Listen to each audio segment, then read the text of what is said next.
Welcome to the Igniting Imagination podcast. I'm your host, Lisa Greenwood. We're stepping into a brand new season together, and I couldn't be more excited. This time, we're asking some bold questions about the church and the future of faith. What if the very chaos we fear, the decline of congregations, the loss of loyalty and commitment as we have known it, isn't the end of church at all, but the birthplace of something new God is doing? That's the daring claim at the heart of Gil Rendle's newest work, Reimagining the Religious Landscape, Chaos Before a New Ordering. And it's the theme we'll be exploring all season long. I'm especially thrilled because Gil himself will be joining me as co-host this season. Together, we'll dive into his picture of the changing religious landscape and invite pastors, entrepreneurs, scholars, and faithful leaders to respond, challenge, and take us deeper. I hope you'll subscribe to the podcast if you aren't already a subscriber, because you won't want to miss a single conversation in this season. And in case you're new to Gil and his work, let me share just a bit about him. The Reverend Dr. Gil Rendle is a retired senior vice president and consultant with the Texas Methodist Foundation, as well as an independent consultant on change and leadership in denominations. Before that, he served at the Alban Institute for 12 years as an author, seminar leader, and senior consultant. He is an ordained United Methodist minister who pastored 2 urban congregations in Pennsylvania. Gil has written 12 books and countless articles and monographs. And he's known across the church for his wisdom about leadership, systems, and the future of faith communities. So with that, welcome to a brand new season of Igniting Imagination. And here's the first part of my conversation with Gil. This ended up being a 2-parter because the conversation is so rich. I hope it stirs your thoughts and imagination. Thanks for listening. Hi, Gil. Thank you for joining us today. Lisa, it's good to be here. It always is. So I'm really excited about this conversation, and we're going to jump right in. So your new work is called Reimagining the Religious Landscape, Chaos Before a New Ordering. So will you say a bit about what led you to write this and why now? And really, if you could outline the central insight you want leaders to hear. No small thing. No small. that I think it'll just be helpful to lay it out right at the beginning. Sure. Well, sometimes people will take a look at something that someone has developed or written or produced or presented, and they'll say, well, where did that come from? As if it was, kind of coming by itself. And in fact, this is simply a continuation of a long conversation that has been going on for years with me. As far back as my time with the Alban Institute, where you would basically ask the question, what do you see out there? There were times, Lauren Mead, for instance, was taking a look at what was happening to congregations, especially small congregations. And he finally was able to come down to the point of saying, when I look at them, what I see are congregations that don't have enough money to keep going, but yet they do. For some reason, they have learned how to breathe underwater. Okay, so now he wouldn't have been able to come to that point if he wasn't just saying, what do I see out there? And then that led to the whole thing about what is it that these congregations are doing that allow them to continue. Well, that's really what this is, but it is an updated version. And so there have been many conversations over the years. Lisa, you have been part of this as well in some of the conversations we've had at TMF. And in fact, it was one of your pieces that was beginning to talk about, the religious landscape and what has changed. And Bishop Huey was part of that with her work on resilience. What is it that we're seeing out there? And so essentially what this comes down to is that, if we step back now, what are we seeing? And the essential thing that I guess the critical thing that I want people to begin to wrestle with as quickly as possible is that if the only thing that we do is continue to talk about our tradition and our institutionalism and our anxiety about what's happening to congregations, then that's all we're going to see. Wow. But if you let go of that, and if you change the frame of reference, and I think we'll probably talk about changing that frame of reference, if you change that frame of reference, what is it you see? And suddenly, there's all this vitality out there. There are things happening that at first may not seem as if they fit together, but in fact, they are very much a part of the spiritual seeking or searching that people are doing. But we don't see it if we keep just looking at our congregations and if we just keep feeling all of our anxiety. So, if there's something that I really want to help people do with this, what do we see out there? It is that, we have to look at it differently. And that even though there's a lot of turmoil out there, that turmoil is going someplace. There is purpose. There is direction to it, especially for people of faith. And so, when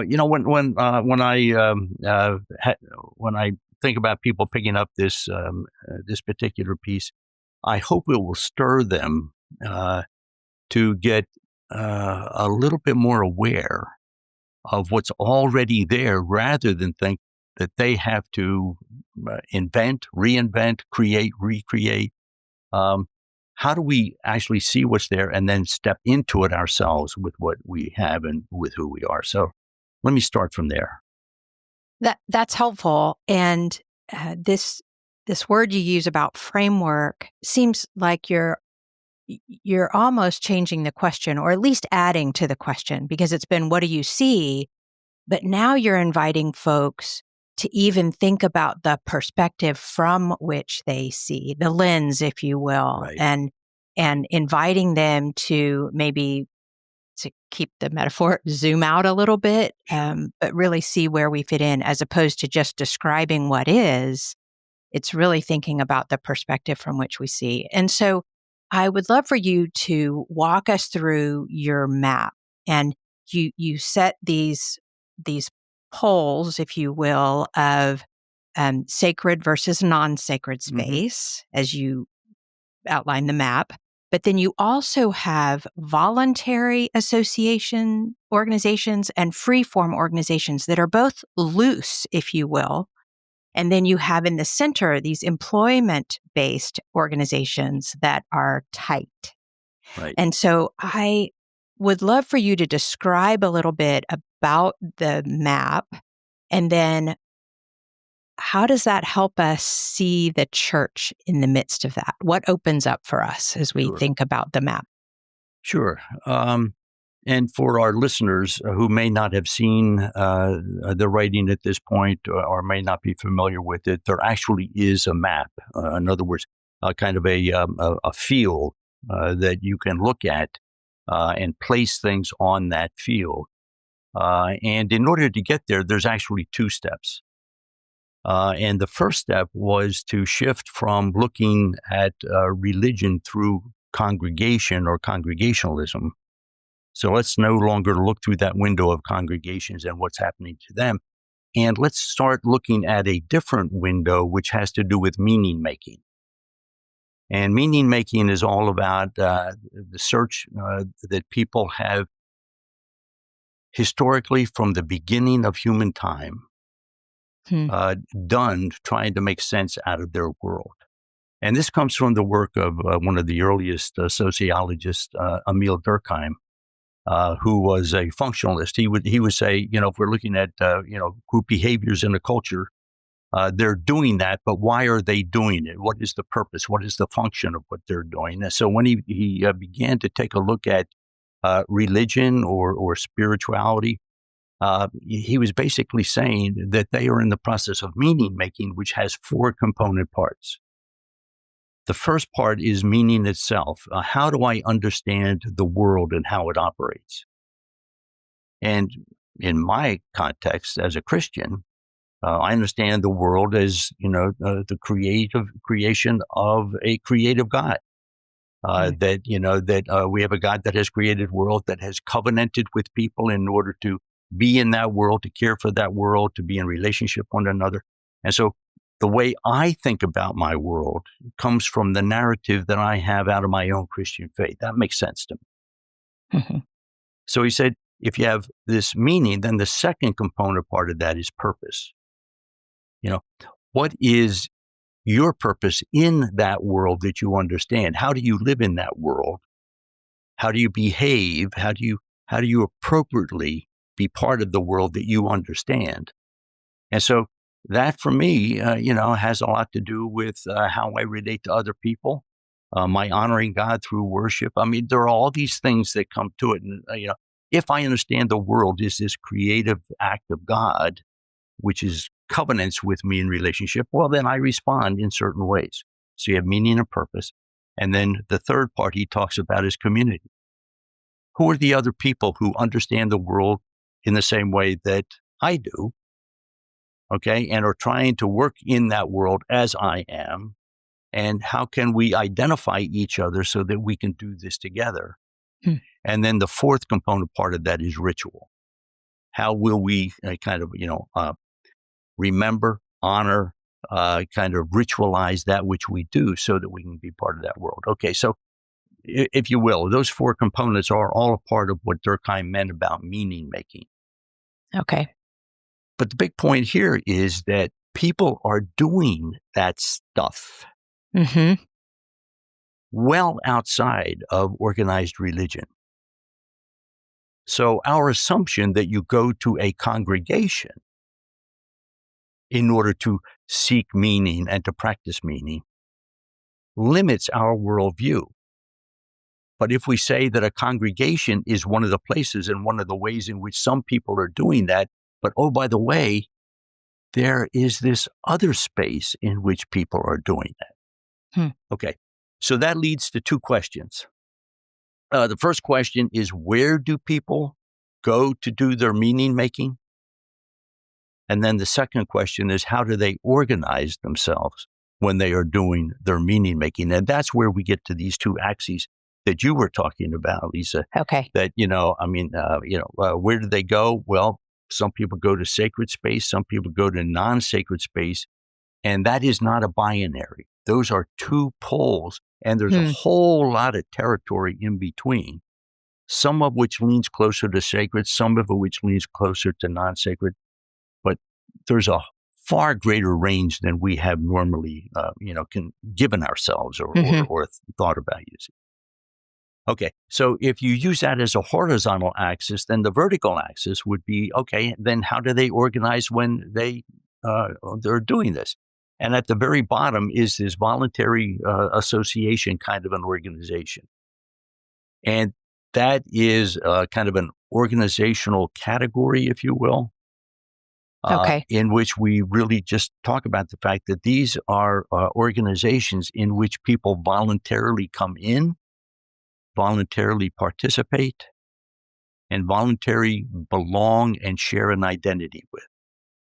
So Rotary, Kiwanis, local churches. You bet. All those kinds of organizations. Okay. You bet. And we'll come back to that because there are a whole host of those kinds. But that is the dominant model that the traditional congregation has used for the past 250 years. I mean, it really is something that we have to drill down into deeply, that this is not something that we've just kind of invented within our own lifetimes or a couple of generations. From the very beginning, this has been voluntary organization. People can volunteer to get in. They can also easily volunteer to get out. Okay, they have to choose to be embedded in. Okay, so you have that, which is at the very, the baseline, the lower part of this vertical axis. And then at the top end, you have free movements. You have these kind of freely structured organizations that you can get in and out of without even thinking about it. You don't have to embed yourself. You don't have to commit to it. You might even join them on the internet and just lurk around and watch them. You can kind of say to your neighbor, well, I belong to that kind of a movement because I agree with what they're doing, but it doesn't call anything from you. And it doesn't ask you much except to say, yes, I kind of agree with that. Mm-hmm. So the difference between those two is really this word that you used about being embedded. Right. Okay. So when you're in a voluntary association organization, you become embedded. You walk across the, kind of the boundary to make get a into commitment. the organization. Yeah, you think about that in my own United Methodist tradition. Will you support this church with your prayers, your presence, your gifts, and your service? Those are all vows. That's embedding me. I'm saying, yes, I will do all these things while I'm in here. Mm-hmm. Okay. Now, if if I wanted to join the Black Lives Movement, I could go on the internet, read all their material, say to myself, yes, I agree. Tell all my friends, yeah, really, I'm part of the Black Lives Matter movement. But nothing has been asked of me unless I want to do it. I am fully disembedded from that. So the amount that you're required to get in or out of any of these forms of the way in which people do their meaning making, the search for meaning, is quite different. And then in the middle, in between the voluntary association on the bottom and the movements on the top, you have this employment-based organization, which is actually thought of in the literature as the opposite of a voluntary association organization. They're difficult to get in. You have to apply for employment. You might have to go through some testing. You might have to demonstrate some skills. They're actually hard to get out. Mm-hmm. You might want to just say, I quit, but you're going to have to sign some papers to do that. And you're going to have to, there'll be some legal pieces. Okay. So what I'm saying is that they are neither embedded or disembedded. It's a transactional relationship. Okay. Yeah. I will work for you if you pay me money or whatever the agreement is. Mm-hmm. So you have these different kinds of organizations. The sacred and the non-sacred, well, they're a little bit easier to understand.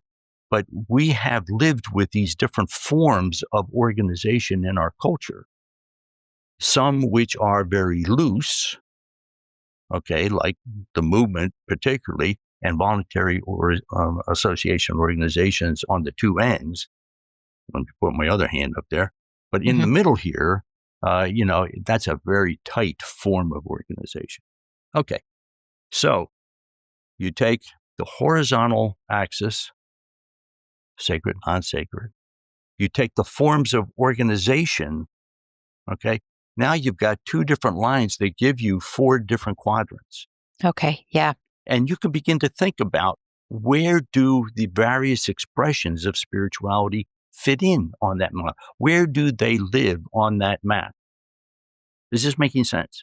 It is. And I just want to jump in and say, this is where the perspective matters so much because you have, in the zooming out that we talked about earlier and using Durkheim's work, you've gone to this larger field of how do we make meaning? How do we find purpose and community? And how do we develop our practices for how we're going to live out that purpose? And so it's this, we're zooming out and you're helping us look at that larger zooming out, because I think you're on to something really important here, and that is our lens around meaning making has been solely inherited model congregations, traditional congregations. Like we have limited our understanding of how folks make meaning, and I also appreciate. I want you to say more about this in just a minute, but I also appreciate that you're not. In this paper, you come from a Christian perspective, but at least in laying out the argument, you're not trying to say, is this good or bad? You're just acknowledging and observing what is so that the church can do its work in this landscape so that the church can live out its purpose, right? Right. Am I right in that? Okay. Absolutely. All right. So you've laid out the map. You've done this beautifully verbally, by the way, Gil. And I will say that to our listeners, there will be links in our show notes and to the full paper, but also to the map. But will you help us take that map and why does this matter for the church? What does this open up as we zoom out? What does this open up for the church and the conversations the church is having? Yeah.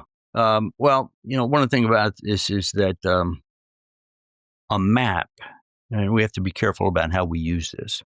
A map is really an interpretive framework. Okay. It just gives you a frame by which you can look at something and interpret. Mm-hmm. Okay, so we have to be a little bit cautious about the way we invite people to think about a map here. But one of the things that happens, and one of the things that I think is the most striking, is that when you look at the traditional voluntary association congregation, it lives in the bottom left-hand corner of the bottom left quadrant. It is as close as you can get to the axis on sacred space, and it is definitely voluntary association organization. Yeah. Okay. Now, what first thing that does say is that if it only lives in that bottom quadrant, in a corner of that quadrant, look at all of the rest of the space that's out there that we're not paying attention to. Mm-hmm. And as I argue in the paper, the rest of that map gets filled up pretty quickly. As a matter of fact, I had to be careful not to use too many examples because you wouldn't be able to see them all. They would take up too much space. Okay. So that, first of all, it is down in that quadrant. And as far as our culture is concerned, the traditional congregation is almost the very last man standing in that kind of an organization. You began to run off a number of the other kind of voluntary association organizations. Some have simply disappeared. The Elks, the Odd Fellows, there's a whole group of kinds of those voluntary associations that they've simply died. As a matter of fact, when I say the Odd Fellows, I have a really good idea that most of the people who might be listening to this podcast have never even heard of them. But yet they were a prime example in the 30s and the 40s of this same kind of organization. Okay. And so, and others that have, that started out as voluntary association organizations, Girl Scouts, Boy Scouts, even to a certain extent, Rotary, have learned how to staff up so that people coming in may identify and they may be part of it, but most of the work is being done by staff. In other words, you hear what's happening. You're still invited to embed yourself, but much less will be asked of you because people don't want to buy the whole package anymore. They can't afford to. The margin of life left over for people today does not allow them to use their time in that way. So the first learning on this whole map is that we have been looking at, examining, trying to bring change to, being very anxious all about this lower left-hand corner of the quadrant when there is so much else going on. And it doesn't mean that a congregation should be other than itself. But boy, it has to learn an awful lot more about the world that it now lives in. Does that make sense? It does. Can you say more about why that matters? I mean, maybe that corner of the map or this corner of our world is exactly where we need to be and stay, or maybe not. But could you say more about why this is maybe a vulnerable moment for the church? There is so much that makes us vulnerable here. And let me say that why this is important on the one hand is that if you are a congregation that has a denominational connection, if you are an expression of a denomination, you are already living under a polity, under rules and regulations and practices and disciplines that are all designed for a voluntary association organization. Yeah.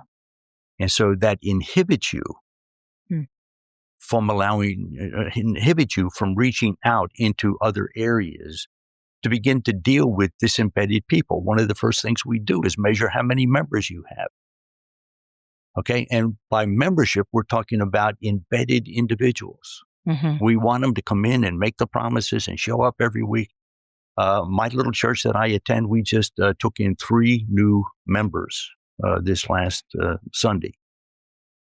All 3 were well over 65 years old, had a lifetime of practice in voluntary association organizations.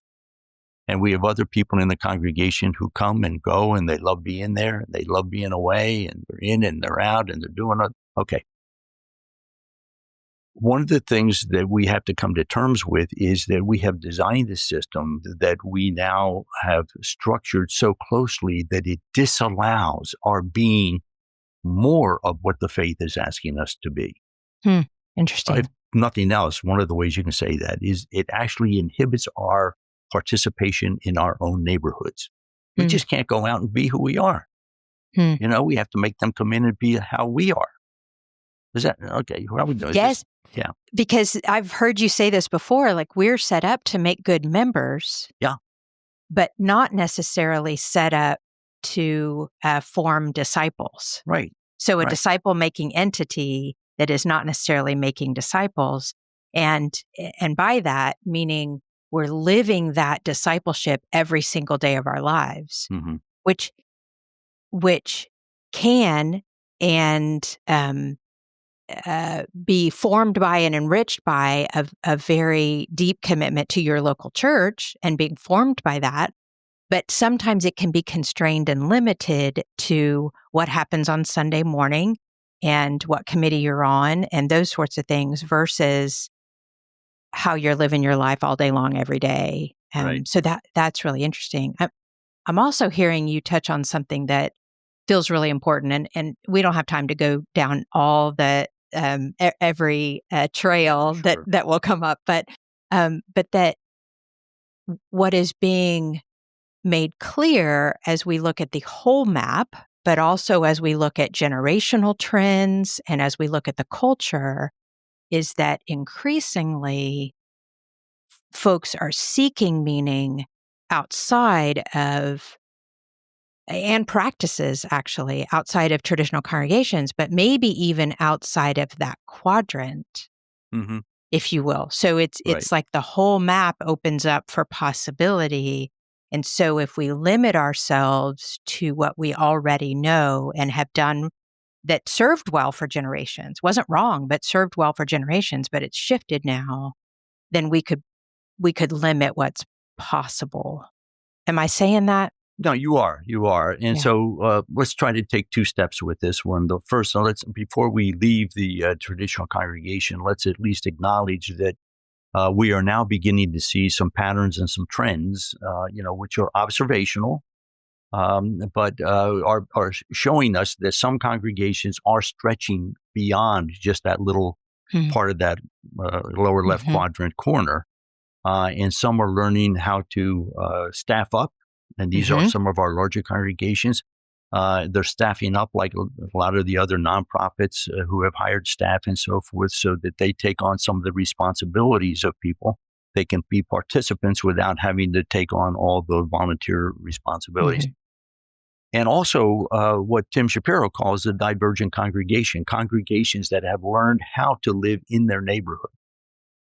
They've kind of stretched out beyond themselves. And so the focus of ministry is a shared focus on what is living in that neighborhood. What are the hopes and the concerns and the worries and the fears of that neighborhood?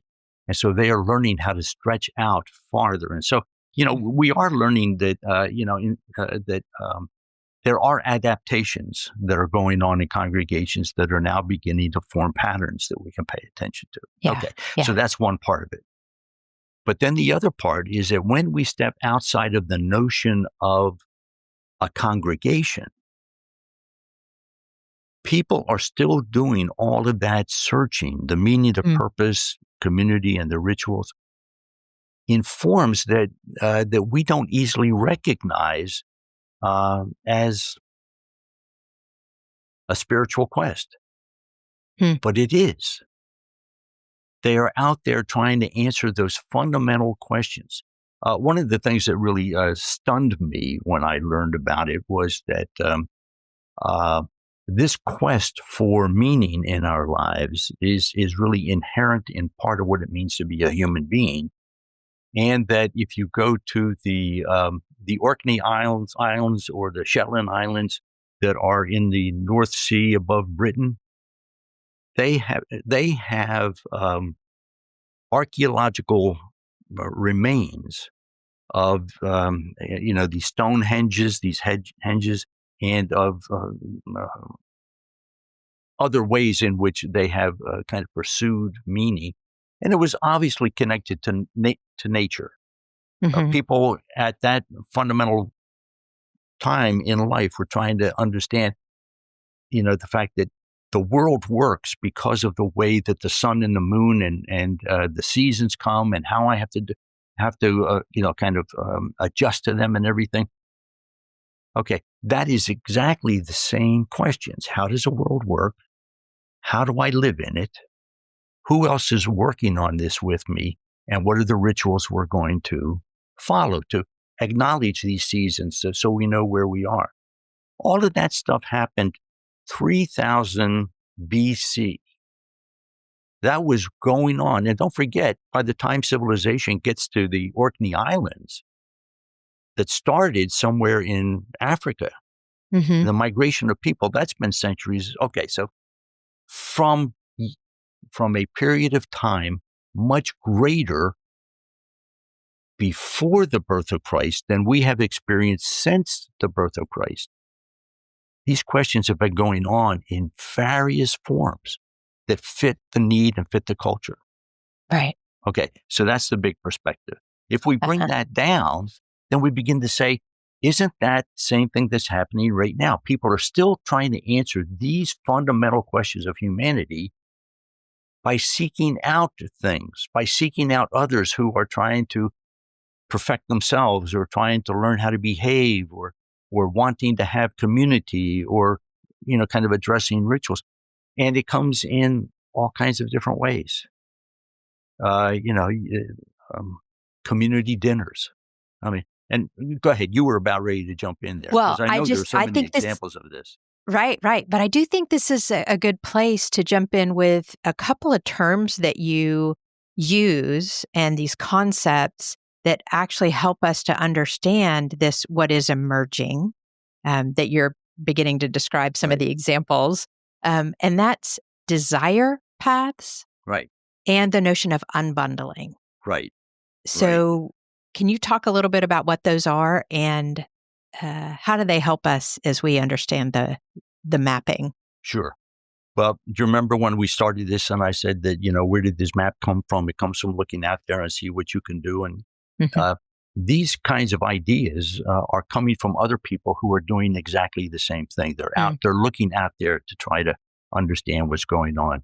And Sue Phillips is the one who kind of brought forward this notion of desire paths. And it's a term that comes from architectural landscaping.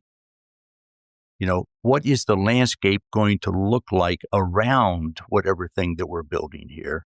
So that if you think about, let's say a college campus would be a prime example, or kind of a state park or some kind of a park like that. The architect comes in, plans the building, and then plans how will it relate to its environment. And they built sidewalks and they built paths, to kind of get people from one way to another. So, an architect who's doing the plan for a big university or something may say, we want everything to be drawn toward the center of, which is the quad. And so they'll form paths in a square shape in the center that will link to all the buildings. And so those paths are an expression of the purpose of the institution. They're great. But then after a period of time, you start looking at that, and alongside those concrete paths or stone paths or whatever they are these earthen trails. Because people walked on campus and say, I see the sidewalk, but I'm at point A and I want to be at point B, and there's a much more direct route to get there. And so a desire path is one in which a person simply leaves the established way in which this was expected to be done and seeks out their own way. Mhm. And one of the things that Sue says is that, if you take a look at what's going on right now, people are developing their paths very, very deeply. You can see these trails going off in different ways as people are gathering together in community to see. Okay, so there is this sense that you don't have to stay within the described path, which for us has been the traditional congregation. All right. And then the other part that goes with that is the whole notion of unbundling. And this is something that, Casper ter Kuile and Angie Thurston were the ones who, kind of introduced all of us to these notions. Yeah. And it's simply acknowledging what has happened through technology and through communication, social media and so forth. And Casper, when he will talk about this, will talk about a newspaper. A newspaper was at one time a primary instrument of the community that was a bundled package. You got the newspaper and had everything you wanted. It had the news, it had the advertisements of what's on sale, it had the sports, it had the crossword puzzle, it had, everything that you might want to all there in one spot. Mm-hmm. And what Casper said today is today people have simply unbundled that because they can get exactly what they need right at hand that comes to them directly. Mm-hmm. And so rather than go to a newspaper for news, they go to their news feed. And by the way, our news feeds are very, very different. You get to choose what kind of news you want heard in a way that's interpreted with a way that you already agree with. You have unbundled a common message and made it into a personal message about news. If you want crossword puzzles, they're all over the internet with 1,000 other games that you can play as well. And the sales that you can find, you can go to Amazon. Oh, no, they've taken something that was once bundled and they have unbundled it. And the thing that's important about that is that they have now the freedom to choose and use only the parts they want. They don't have to buy the whole package anymore. And that's one of the reasons why a lot of what's going on no longer seems religious to us or spiritual to us, because we had it all bundled into one practice. You go to church, you read scripture, you join these groups, you try to make your neighborhood better. You do all these things together as a community. We all plan and do together. Now people go and they sort and search and they pick the pieces they want. Are they really in need of community for support or for discipline so that they can kind of be held accountable? You can go to all kinds of exercise places and you'll find a team of people who are going to go to the same class and hold you accountable, and that's going to help you develop yourself. I mean, the unbundling and the desire paths allow people, invite people, I would even say require people to go find the pieces that will help them make meaning and feel better about themselves and help them develop themselves.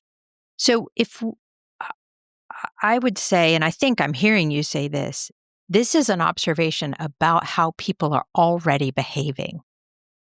Right. Like the people are choosing desire paths. They have for a long time, but now we're talking spiritually and, in terms of their faith and their practices. And there's an unbundling. What do churches do with that? I mean, that's an observation about human behavior in this moment. And I think it's an observation also about why some of these movements are flourishing. So what do churches take from that? What do we learn from that? Well, one of the things that I think that we have to start to unbundle ourselves is that leading a spiritual life does not require an institutional package. Okay? we are worried about whether we can get enough people to come in and buy the package that we're selling. Mm.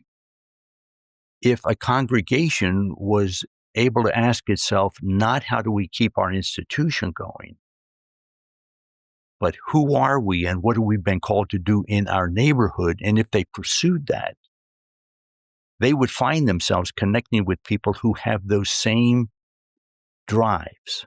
And this is what Tim Shapiro is showing us with, with his work looking at congregations, those that are connecting with the neighborhood. That if they simply are who they are and can articulate that both for themselves and for one another. One of the things that we're going, okay, I already talked about the little church that I go to. I'm really quite taken by it at this point. Because we've gotten so much more clear about this, that some of it that came out of the pandemic, some of which has come out of, the crises that we're culturally having at the moment, that we have identified ourselves as a purple church, neither red nor blue. Now that has a political connotation to it. But when you come down to it, what that means for the people in the congregation is that we believe in loving God and in loving our neighbor and including everybody in that category of neighborhood. Okay, so we love God, we love our neighbor, we include everybody. The more that we can follow that out, the more that we're going to go out into our neighborhood and start to connect with people who are actually looking for exactly the same thing. These are expressions of meaning. How does the world work? How will we be in that world?